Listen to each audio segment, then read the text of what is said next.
The Gaddafi regime is coming to an end, and the future of Libya is in the hands of its people.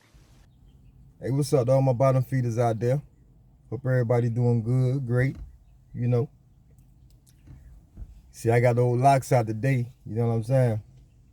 You never know, man. I just might start talking Jamaica like Kamala Harris, man. Have you no empathy, man?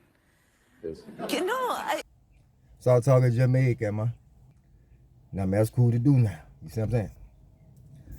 But anyway, this video in particular is about this guy named Muammar Ghaddafi. Yes, so this is who we talking about today.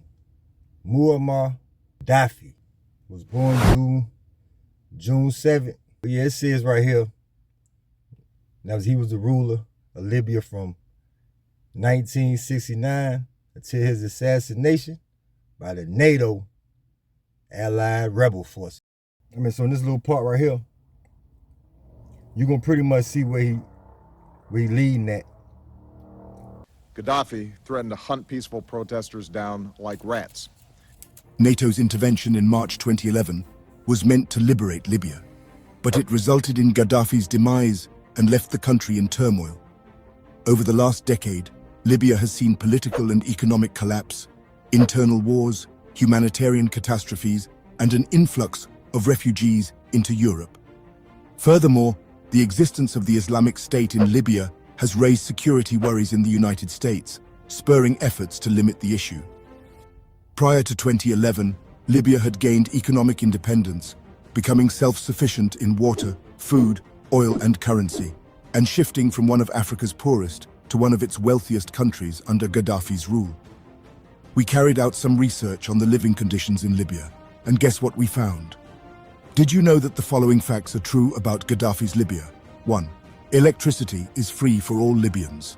2. Loans in Libya are free with 0% interest as banks are state-owned. 3.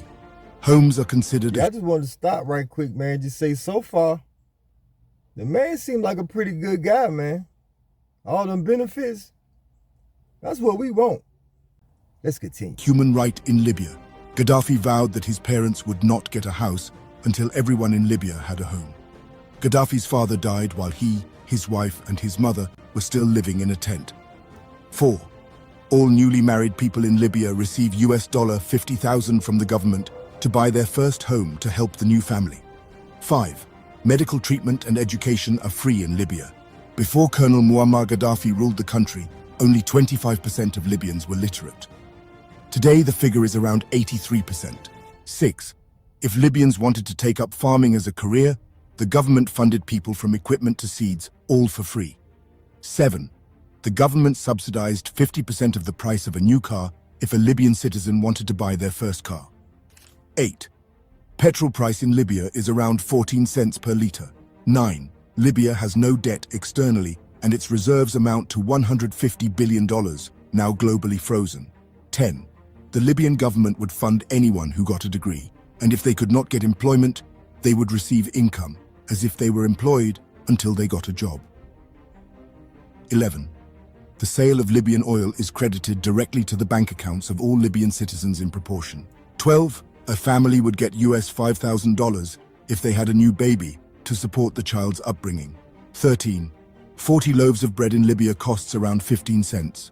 14. 25% of Libyans have a university degree.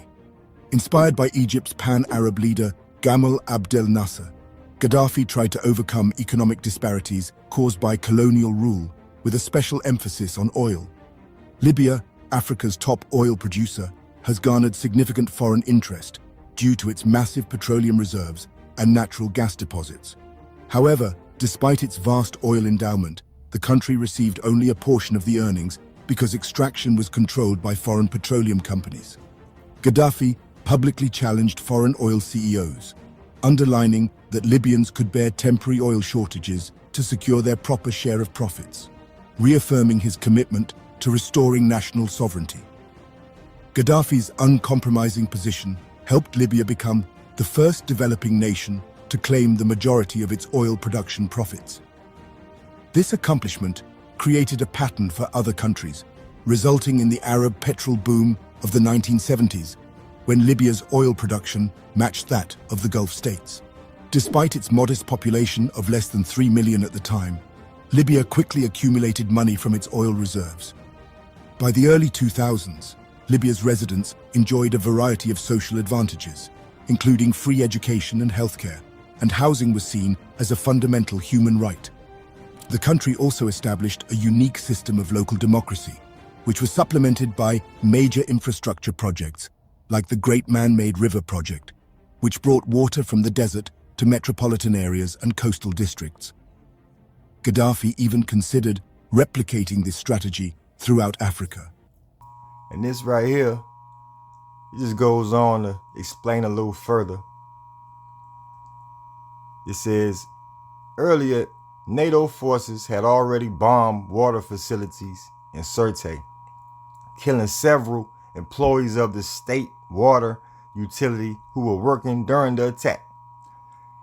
And somebody says, the deliberate destruction of a nation's water infrastructure, with the knowledge that doing so will result in massive deaths of the population as a direct consequence. It is not simply a war crime, but potentially a genocidal strategy, right? Now, this is the same thing they're doing in Gaza. Same method, man. The people of war. See, it's crazy because I always ask, I'm like, why can't they just go to these people and be like, listen, man, we got the connections to drill these mines with the proper protocol. 50-50, man. 50-50. We'll even take 40% because now, a lot of them ain't getting nothing. Now, a lot of them African countries is kicking them colonizers out. So now they ain't getting nothing. See what I'm saying? And that's really how it's going to end up being. See, they could just ask for 50-50, but guess what? You know how many times they did that? Zero. Exercised unconstrained authority and pursued an anti-imperialist agenda around the world, supporting militant groups and resistance movements. This approach strained relations with several African states, alienating previous friends and eroding Gaddafi's once widespread appeal across the continent. Despite Gaddafi's claims to popularity in Africa, his actions sparked distrust among African leaders. His military involvement in Chad in 1980 isolated Libya inside the Organization of African Unity, prompting many states to boycott the 1982 OAU conference in Tripoli. Furthermore, Gaddafi's support for ruthless governments like Idi Amin's in Uganda, as well as his calls for jihad in Congo against Mobutu Sese Seko's dictatorship, harmed his standing with African nations. In the 1990s, Gaddafi provided military training to deadly rebel organizations in Liberia and Sierra Leone, and he sponsored 2 rebel groups in Mali in 2000. During the same period, Tripoli and Zawiya had severe xenophobic attacks against black African migrant laborers, resulting in numerous casualties and undermining Gaddafi's Pan-African reputation. Furthermore, following religious tensions in Nigeria, Gaddafi campaigned for the country's disintegration, suggesting separate Muslim and Christian states, effectively separating Africa's most populous state.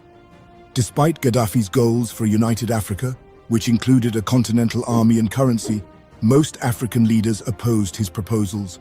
He even called himself the King of Kings, but his ambitions frequently collided with political realities. His attempts to integrate Africa failed, mirroring his prior challenges in shifting from a pan-Arab to an Islamist agenda. Muammar Ghaddafi emerges not merely as a figure of controversy, but as a beacon of hope for African unity and self-determination. Despite criticisms and allegations, Gaddafi's vision for Africa extended far beyond borders, rooted in the belief that the continent should chart its own course free from the interference of external powers. Gaddafi's utilization of oil revenue to extend his influence within the African Union was not merely a display of financial prowess, but a strategic move to bolster Africa's standing on the global stage. While some states accepted his financial assistance without fully embracing his ideology, the fact remains that Gaddafi's efforts aimed to uplift the continent collectively. However, the path to unity was not without its obstacles. Gaddafi's staunch stance against Western powers, particularly his vocal opposition to neo-colonialism and imperialism, inevitably led to strained relationships and eventual rejection by some African leaders who were entangled in Western alliances. Yet, amidst this discord, Gaddafi's unwavering commitment to African unity persisted. The aftermath of Gaddafi's removal from office unveiled a complex web of geopolitical maneuvering, with African nations grappling with their response to the Libyan crisis. The muted reactions from African governments as the conflict unfolded over a decade were not merely a sign of indifference, but a reflection of the continent's fractured state and the limitations of its collective voice on the global stage. I appreciate y'all for watching the video. In my opinion, the man was a good guy. Give me free health care, education, made sure I was in the house. You're a good guy. Why would anybody want you dead is what I'm saying. I don't know. Unless they felt like the man was going to cripple the dollar because he was going to start his own money. And eventually, gradually, he's going to try to get all of Africa on the same page. And that would have definitely crippled the dollar bill. Because the dollar bill is like the national trade currency. You know? And that's why BRICS is doing what they doing. They trying to cripple that dollar. Because America putting all these sanctions on all these countries. So they're like, you know what, man, we're going to work our way around that. You know what I'm saying? We're going to create our own money and try to cripple the dollar. Since they trying to cripple us, we're going to try to cripple them. And to keep it real, they doing pretty good. Appreciate you subscribing. Appreciate you watching, liking, sharing. And again, I'm feeling like Kamala. Y'all be good, man. Have you no empathy, man? Yes. You know, Peace, man.